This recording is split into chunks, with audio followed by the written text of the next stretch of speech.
एक नंबर से मुझे फ़ोन आया। मैं पूछा कौन बोल रहे हो भाई? तो बोला कि मैं मलखान सिंह बोल रहा हूँ। मैंने पूछा क्या बात है बताओ?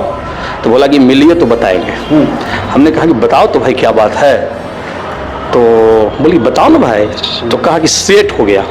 उसने बोला सेट हो गया। मलखान को बुलाया गया था और उसमें कहा गया कि शंकर यादव लगातार कई चुनाव जीत रहा है, इसलिए उसको रास्ते से हटाओ, उसको हत्या करो। मेरे सामने कहा है, मदनपुर थाना अध्यक्ष की उपस्थिति में कहा है कि मैं नहीं बता सकता हूं, इसलिए कि मैं समाज से चिन्हा जाऊंगा। नहीं लग रहा है कि इस तरीके की धमकी? डरने का कहाँ बात है, हम लोग डरने वाले नहीं हैं। अब ये सब गिदड़ भभकी से और इसी से डरेंगे तो खैर नहीं, डरने का तो सवाल ही पैदा नहीं उठता। नमस्कार, मैं हूं राज पाठक और आप देख रहे हैं बुलेट न्यूज टीवी। देखिए, औरंगाबाद में अपराधियों का मनोबल इतना बढ़ गया है कि वो आम इंसान को तो गोली मार ही रहे हैं, दिन दहाड़े गोली मार रहे हैं, लेकिन अब कहीं ना कहीं जनता के द्वारा चुने हुए जनप्रतिनिधि को भी फोन पर धमकी दे रहे हैं। और ये धमकी दिया है इन्होंने जिला पार्षद शंकर यादवेंद्र को, और उसके बाद क्या कुछ पूरा मामला हुआ, इन्होंने आवेदन भी दिया है थाने में जान से मारने की धमकी का फोन कॉल आना, और उसके बाद पुलिस की जो कार्रवाई है, पुलिस के द्वारा जिस तरीके से इसे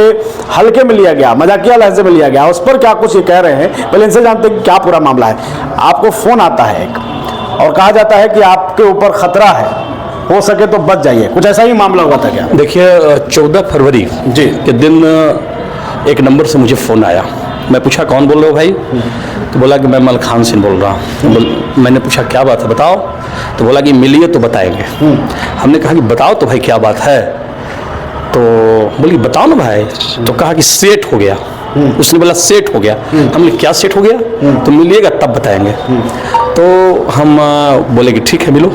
हम उससे मिले और हमने जानना चाहा कि क्या सेट हो गया। तो उसने कहा कि देखिए भैया 2 दिन पहले मेरे समाज के 8-10 लोग एक जगह औरंगाबाद में बैठे थे और हमको बुलाया गया था, यानी मलखान को बुलाया गया था, और उसमें कहा गया कि शंकर यादव लगातार कई चुनाव जीत रहा है, इसलिए उसको रास्ते से हटाओ, उसको हत्या करो। जिस पर उसने कहा कि भाई मैं ये काम नहीं कर सकता। और हमको फिर कहा कि से हम चूंकि इसलिए बता दिए कि आप सावधान हो जाइए। हमने बहुत कोशिश की कि बताओ कि वो 8-10 लोग कौन थे जो इस मामले में इस तरह का षड्यंत्र कर रहे थे, लेकिन वो बताने से इनकार कर दिया। लगातार 2 दिनों तक मैंने प्रयास किया कि उससे कुछ जानने, लेकिन उसने बताया नहीं। फिर इसकी सूचना हम स्थानीय थाना मदनपुर को दिया, SDPO साहब को भी दिया मदनपुर। थाना अध्यक्ष ने कहा कि आवेदन दे दीजिए। हमने लिखित आवेदन भी दिया। 14 फरवरी को हमने आवेदन दिया।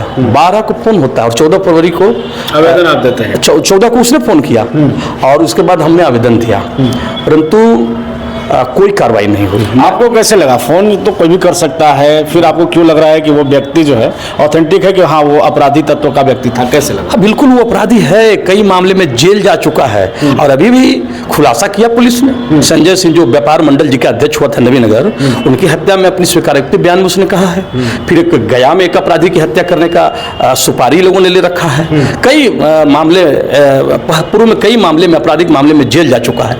तो इसकी सूचना तो हमने थाना को दी थी, लेकिन थाना के द्वारा कोई कार्रवाई नहीं की गई। तो फिर इसी बीच परसों दिन वो हमसे मिलने की कोशिश की, इसी बीच पुलिस उसको गिरफ्तार किया और उसने कहा कि नहीं इसमें बड़े बड़े लोगों का हाथ है।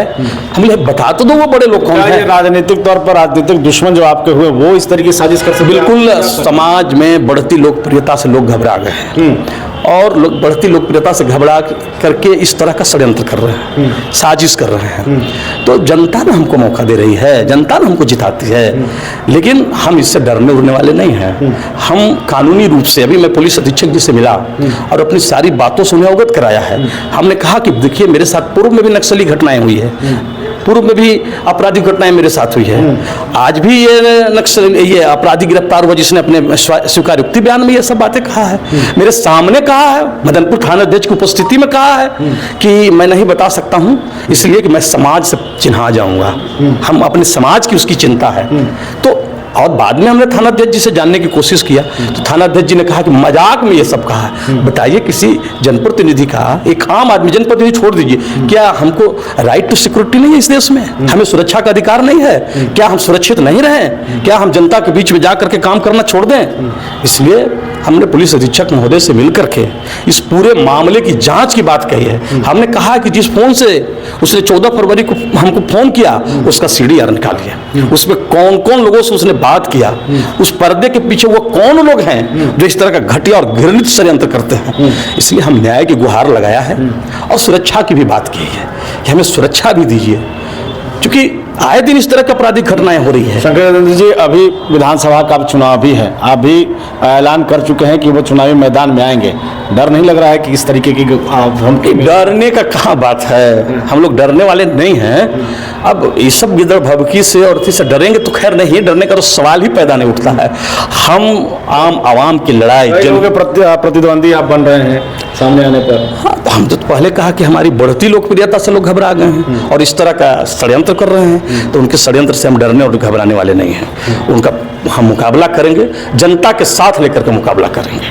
तो ये घटना जो है ये एक जिला पार्षद जो जनप्रतिनिधि हैं उनके साथ घटती है कि एक फ़ोन आता है, एक अपराधी का फ़ोन आता है और फ़ोन आने के बाद उसके द्वारा बयान दिया जाता है। इस बयान के बाद जब ये आवेदन देते हैं उस पर भी कोई कार्रवाई नहीं की जाती है और उसके बाद फिर से जब पुलिस वो गिरफ्तार करती है तो इस बात का जो अंदेशा इनको था अब वो पूरी तरीके से पुख्ता हो जाता है कि ज़रूर जो इसने उस समय बोला था वो सच हो सकता है। और पुलिस ने जब कार्रवाई नहीं किया तो फिर ये विफल पड़े, ये लगातार इस पर चर्चा कर रहे हैं, एसपी से बातचीत कर रहे हैं कि किसी तरीके से इस पूरे मामले में जांच हो कि आखिर कौन लोग हैं जो नहीं चाहते हैं कि राजनीतिक तौर पर ये आगे बढ़ सके या फिर जो एक व्यक्ति का राइट्स है उसको लेकर के आगे बढ़ सकते हैं। बने रहिए, लगातार इस पर अपडेट लेंगे, हम लोग लगातार इस पर जांच की मांग करेंगे और खास करके क्या कुछ इस पर एक्शन लिया जा रहा है उस पर भी नजर बनाए रखेंगे। बने रहिए, देखते रहिए बुलेटिन न्यूज़ टीवी।